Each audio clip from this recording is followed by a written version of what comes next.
Hello and welcome to the new Yankee workshop, Season 2, Episode 7, The Chair Table. Norm drops in on the Fitch House in Old Sturbridge Village, Central Massachusetts Living History Museum to look at a chair table with a tabletop that pivots back from a backrest and a seat with a drawer underneath. Norm's version of this unusual but comfortable and serviceable piece features hardwood, maple, where needed, on the tabletop, arms and feet, and poplar for the sides, seat and drawer front. Norm cuts the shaped side pieces and curved arms and feet on the bandsaw, shows how to create a sliding dovetail joint to attach the seat and drawer support to the sides, and demonstrates a trick for cutting the large circular tabletop by mounting a specially made jig on the bandsaw. Enjoy! You know, here at Old Sturbridge Village, it's like taking a step back in the past. There's some wonderful old structures, none better than that old covered bridge at the other end of the mill pond. And there's also some wonderful houses filled with great furniture. Come on. Now over here is an original version of a chair table, and the curator has kindly put it on display so we can show it to you. It features hardwood feet, a drawer, and when the top is up, this is the seat. You know, this strikes me as a great idea, even for today's modern home. Now I'd like to talk about shop safety. Be sure to read, understand, and follow all the safety rules that come with your tools. Knowing how to use your tools safely greatly reduces the possibility of personal injury. And remember this, there is no more important safety rule than to wear these safety glasses. Now I'll show you how I built today's project. Well, after visiting all those historical sites, I decided that our table should have a maple top so that it's not ruined by someone writing on it with a ballpoint pen. It should have maple arms, and it should have maple feet. But the seat and the sides and the drawer front I made from poplar because it's inexpensive, it's easy to work with, and it paints nicely. I'm going to get started today by gluing up my top. When I went down to my hardwood outlet, I was very fortunate to find he had some nice 5/4 by 8 maple. Now what I've done is cut some boards, paying attention to a couple things. The growth rings, they curve up and then down alternately, and that'll give me a more stable top. And also the texture.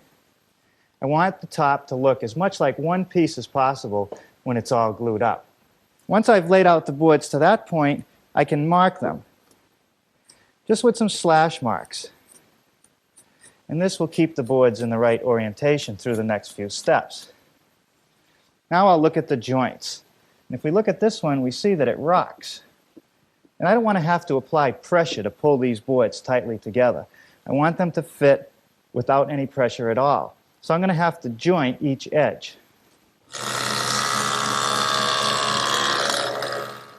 Well, with the joining complete, now I'm ready to assemble the top. But you know, maple is a real hard wood, and it doesn't absorb glue into its pores like a softwood does. So to strengthen the joints, traditionally dowels were used. You would drill a hole in each piece, slip in a dowel, and join the boards together. But today, the technology has changed, and now we use a different system called biscuit joining. And it involves two things, a tool, which has a small blade in it that cuts a half moon in the edge of the board, and these biscuits, which act like a spline. And because they're beech, they'll absorb a little bit of moisture, and when they swell up, believe me, you'll never pull the joint apart. Now to lay out for the biscuits, I just put a pencil mark across the joint. And I'll put biscuits about every 8 or 10 inches. Now to make the cuts, I'll just clamp my board in the bench, take the tool, and align a scribe mark on the back of the tool with my pencil mark and cut the biscuit.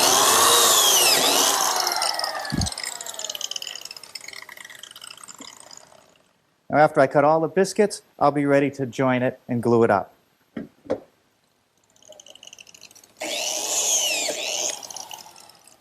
Well, with all the slots cut, I'm ready to glue up. And I'll just roll the glue on the edge of the board. And now we'll insert the biscuits. Now a dab of glue on the edge of the biscuit. Okay, now I'll just join them together. And now I'll just clamp it up. The sides of my chair table are joined to the arm and to the foot with mortise and tenon joinery. Now the foot is fairly wide and I couldn't find any large stock to make it in one piece, so I've glued two pieces together. And that's actually working as an advantage in order to make this through mortise in the feet. I can actually cut it before I assemble it. Now what I've done is taken some rough pieces of maple and laid out the width of my mortise. And I'm going to remove the material using my radial arm saw set up with this two-blade dado head, which will plow out about a ½ an inch of material 5/16 of an inch deep.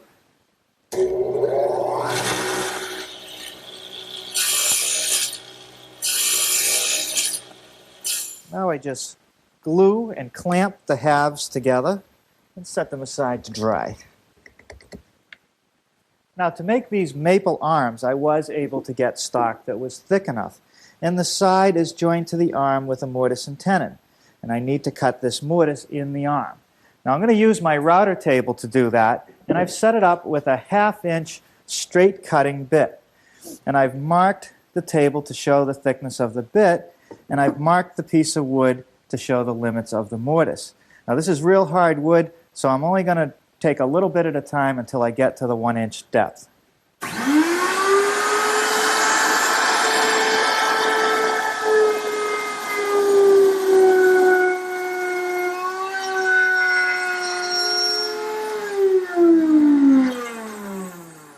Now I'm just going to raise the router up a little bit to cut the mortise deeper.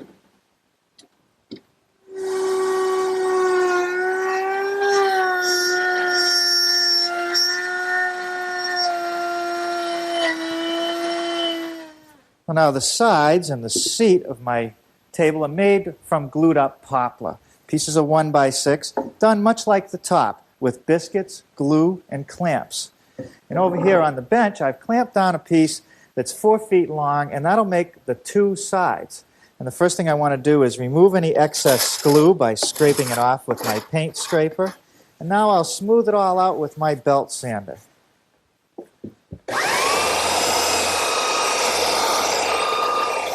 Well, now I'm ready to take my sanded pieces and rip them to the correct width, which is about 15 inches.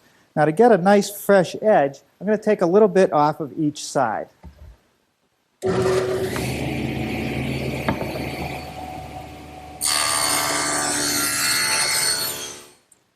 Now I'll set the final width using my tape.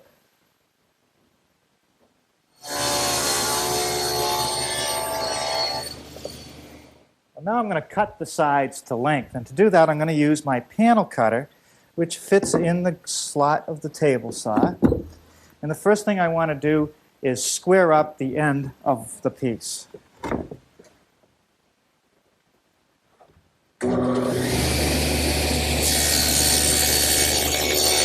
Now I'm going to cut this blank into two pieces 23 3/4 inches long.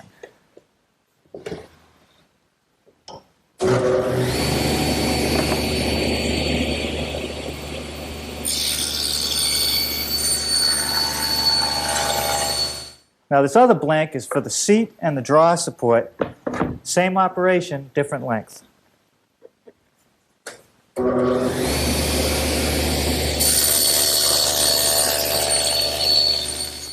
now I'd like to show you how the seat and the drawer support are attached to the sides. It's a dovetail joint. In fact, it's a sliding dovetail joint. It goes all the way through. It not only looks nice, but it's never going to pull apart. Using my router, which is equipped with a dovetailing bit, and more importantly, this little collar, which will ride along the edges of the template, I can now cut the male part of the dovetail in my seat.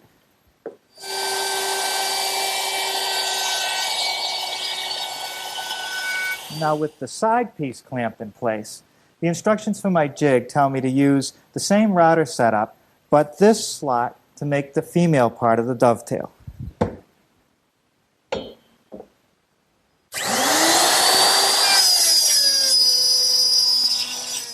Well, now let's check the fit. Well, that's good. In fact, it's so good I'm not going to drive it all the way, or else I'll never get it apart. Now I can do the other side.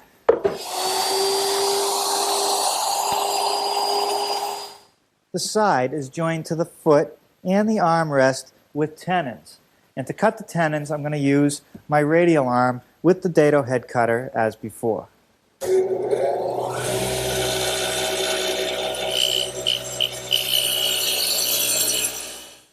Now the bottom of each side piece is just curved a little bit. And I've traced the outline from a little template that I made, and I'll cut it out on the bandsaw.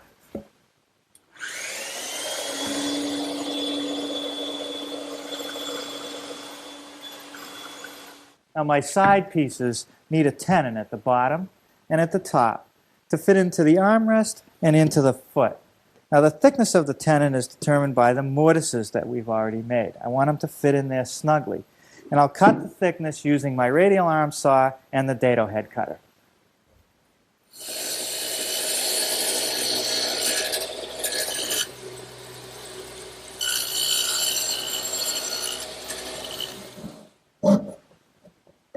Now I'm just finishing off my tenons using a little back saw.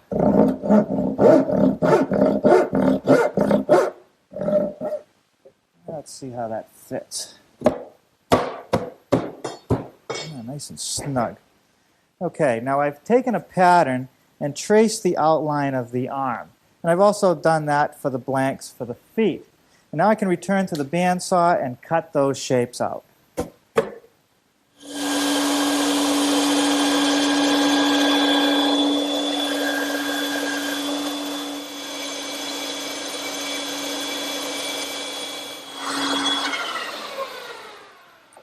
Well, my drum sander attachment is the perfect tool to smooth out any of the roughness left by the bandsaw cuts.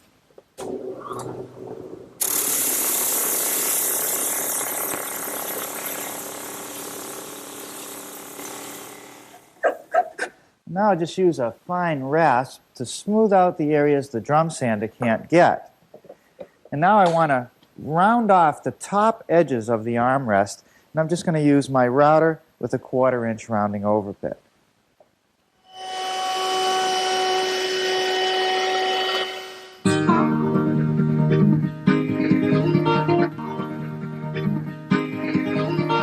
Well, now I'm ready for some assembly.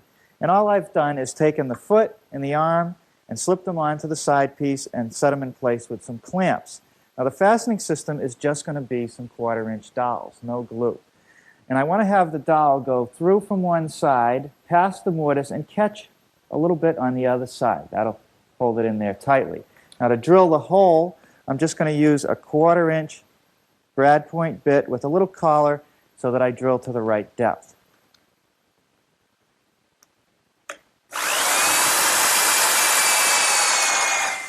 The only glue that I do use is at the top edge of my dowels.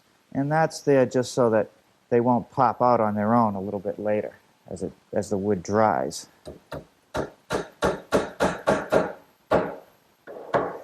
Well, now I'll use the exact same system to fasten the armrest to the side, but of course I will have to readjust my collar.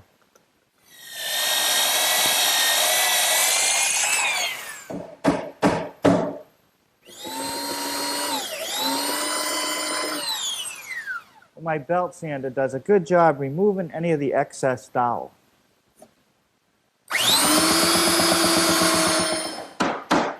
Well, now I'm going to put the horizontal members in, and I'm putting them in dry, and I'll bring it down till I'm within about 1 inch of where it belongs.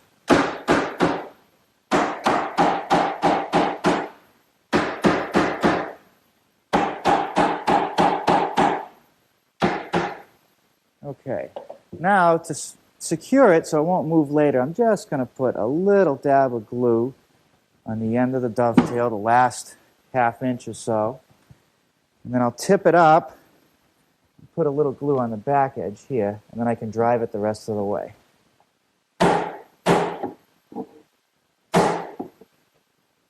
Well, that's never going to come apart. And now the seat.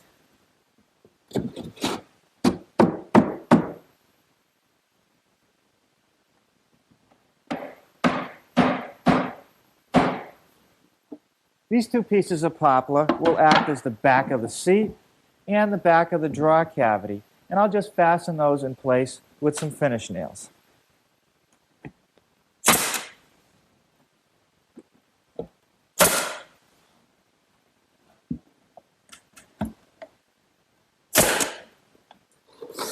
The glue for the top is now dry, and the excess is removed just using a hand scraper.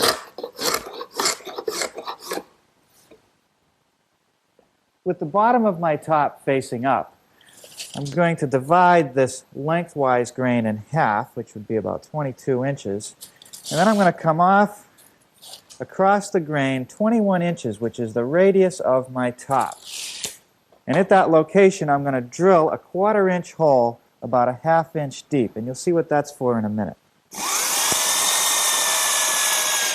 I'm just going to set this blank down for a minute and show you the jig that I've set up on the bandsaw. It's for cutting circles, and what I've done is created a pivot point, and in this case it's 21 inches from the blade, which is the radius of our tabletop.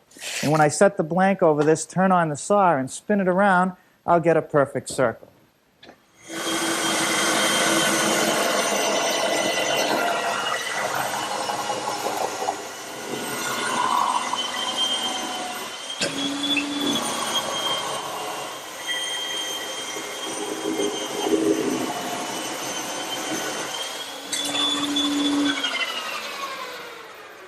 Not bad, huh?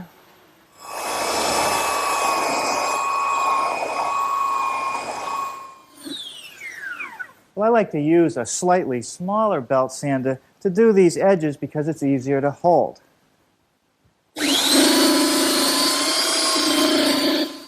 Now I'm going to round over the bottom edge of my top with a 1/4 inch rounding over bit.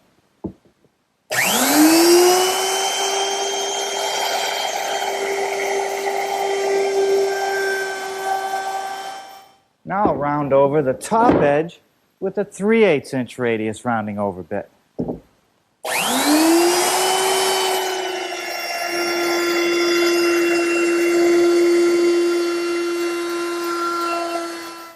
Under the top, there's a couple cleats, and they'll help keep it flat, but more importantly, they're part of the mechanism that allows the top to go up and down. And they're slightly tapered on the ends.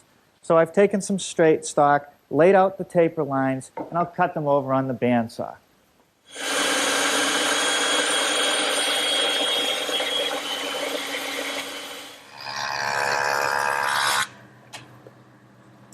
Well, the joiner does a nice job smoothing out the bandsaw cut.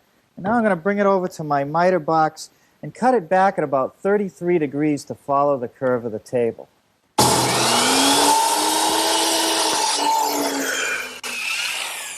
All right, that counterbore will allow me to recess the screw head so that you won't see it. And now I'm going to switch to a smaller bit to drill all the way through for the shank of the screw. Notice that I'm moving the drill back and forth to enlarge the screw hole so that it can move around as the top expands and contracts. Well, those screws will hold the cleats to the top. Our top is attached to the base with some dowel pins. The one in the back acts like a pivot or a hinge to convert it from a chair to a table. And the one in the front just locks the table in place. With the pieces clamped together and a backer board here so as the drill bit goes through it won't split the wood, I'm ready to drill the holes using a 1/2 inch brad point bit, and I'll go through both pieces at once. Well, it's time to start working on the drawer. And if you look at the front, it's a piece of 3/4 inch poplar, and it's been rabbited on all 4 edges so that it'll overlap the base. And I'll make that rabbet using my 3/8 inch rabbiting bit in my router.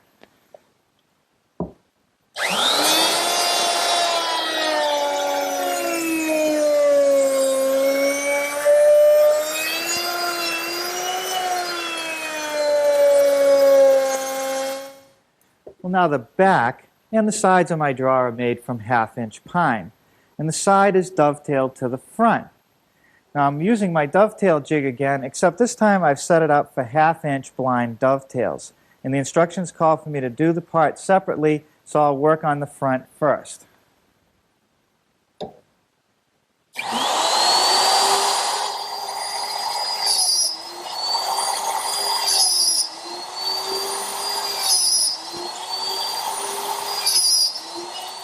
Now I just take the side pieces and slide them in and cut the pins with the router.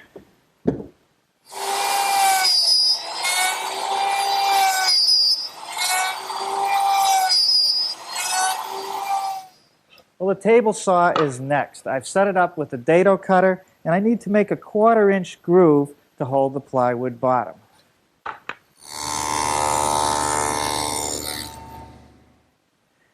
Now, with a slight adjustment to the rip fence to compensate for the rabbet, I'll put a groove in the drawer front for the plywood bottom.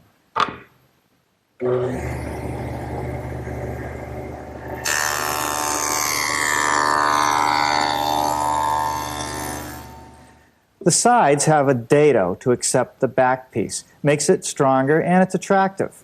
Now to make that dado, I've just widened the dado head cutter to 1/2 inch and I'm ready to run the sides through.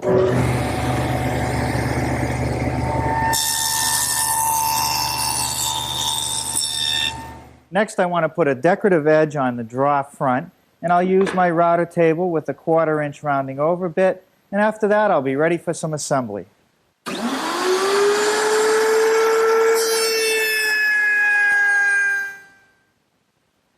Now here's where a little bit of glue helps.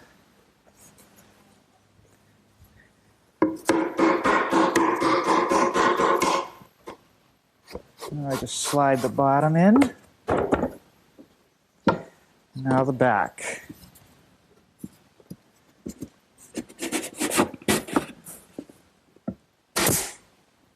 A couple brads into the back. Lay it down. Put a square on it to make sure it's square.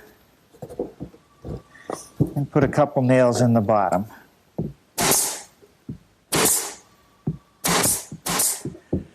Now let's see how the drawer fits in here. Yeah, that's pretty good. Well, we'll put the knob on after we figure out how we're going to finish this piece. Well, let's see how it sits. Ah, that feels good. I'm using a walnut stain on the hardwood parts of this project. Because the maple is so dense, I'm going to let the stain sit on there for quite a while before I try to rub any of it off. I'm going to prime and paint the rest of this project. But before I do that, I want to make sure I get a good coat of my water-based satin finish polyurethane on all the parts that I stained earlier. Here I'm applying an undercoat to the raw wood, and it should dry in about 45 minutes. The color of this enamel is autumn rose, and I think it's going to look pretty nice when it's finished. It's nice to know that this ingenious design would be as useful in today's home as it was 200 years ago. Thank you for watching. For more, please like and subscribe.